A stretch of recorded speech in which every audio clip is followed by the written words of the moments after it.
Je suis heureux d'être avec vous ce soir pour pouvoir méditer encore de la parole du Seigneur. Il est vraiment temps de méditer, de préparer la parole de ce dimanche, deuxième dimanche de temps pascal. Et je suis le frère Mbaga. Je me présente devant vous pour pouvoir commencer cette méditation.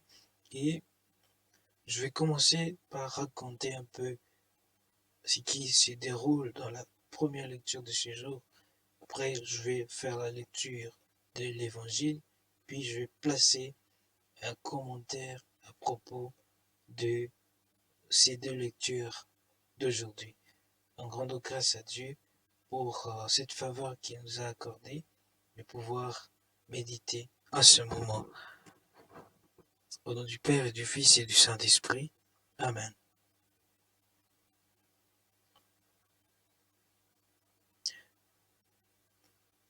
La première lecture de ce jour est tirée de l'Apocalypse de ce Jean, du chapitre 1, du verset 9 au verset 11 jusqu'au verset 19. Donc c'est là que la parole de Dieu de ce dimanche a été tirée pour la première lecture. Alors, il s'agit de ces gens qui racontent qu'il a été envoyé dans le désert, sur une île qu'on appelle Patmos. Et là, à peine arrivé sur l'île, il attend une voix qui lui parle. Il tourne son regard, il voit 7 chandeliers, et au milieu de ces chandeliers, quelqu'un comme un fils d'homme, qui est habillé d'une ceinture, de façon vraiment majestueuse. Alors, ces gens ont pris l'initiative de se coucher, de dormir, de se coucher en signe de vénération. Alors le fils d'homme va lui parler, il va se présenter à lui. Il est le premier et le dernier. Il est celui qui détient la clé du Sheol, la clé de la mort. Il est celui qui peut donc ouvrir et fermer. Il est comme le premier et le dernier. Cela reviendra dans les chapitres de la fin, c'est-à-dire le chapitre 22 de l'Apocalypse comme l'alpha et l'oméga. Alors, le fils d'homme lui demande de faire quelque chose. Il doit écrire, il doit prendre note de ce qu'il attend, parce qu'il doit le proclamer. Quel est le contexte de cette première lecture? C'est que, en fait, le premier siècle n'a pas été facile pour la foi qui est la nôtre aujourd'hui. L'Église primitive a souffert. Il a été opposé à celui qu'on appelle dans l'Apocalypse, ce qu'on appelle la bête. La bête, ça signifie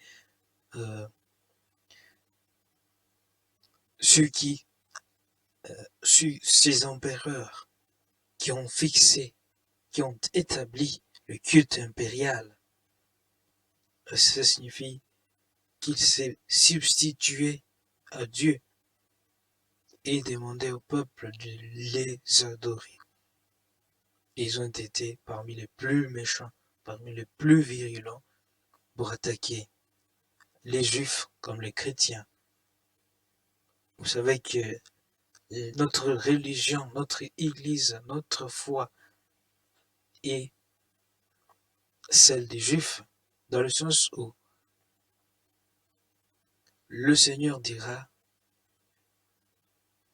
dans le livre de Deutéronome ou d'Exode 20, vous adorerez un seul Dieu. En l'unicité de Dieu, c'est vraiment un commandement principal et on ne peut pas passer outre ce commandement. Alors, ces forces négatives, ces rois qui sont en train d'instituer, d'établir le culte impérial, s'opposent à cette volonté de Dieu. Et par conséquent, c'est ce qu'on va appeler la bête dans le livre de l'Apocalypse. On trouvera aussi ces prophètes et tous ceux qui l'adorent qui devront subir le sort réservé à la bête et surtout au dragon. Ça signifie le diable lui-même, le serpent des origines, celui qui a appelé, qui a conduit Adam et Ève à la désobéissance originelle. Alors, Jésus se présente comme celui qui a la clé de la mort, parce qu'il a vaincu la mort. Il dit, j'étais mort, et me voici vivant. Ça signifie qu'il est en train de redonner la confiance à tous ceux qui sont dans la crainte, dans la peur, parce qu'ils seront tués, parce qu'ils seront exterminés par cette bête, par le roi, par l'empereur, du fait qu'ils ne veulent pas, qu'ils ne peuvent pas adorer des divinités à la place de Dieu. C'est dans ce contexte, Jésus est en train de rassurer, Jésus est en train de redonner espoir. Et en fait, dans ce contexte actuel de la Pâque, ce deuxième dimanche, nous trouvons que c'est vraiment magnifique comme texte. En temps de Pâques, c'est une réalité post-résurrection et qui vient confirmer la réalité du kérigme.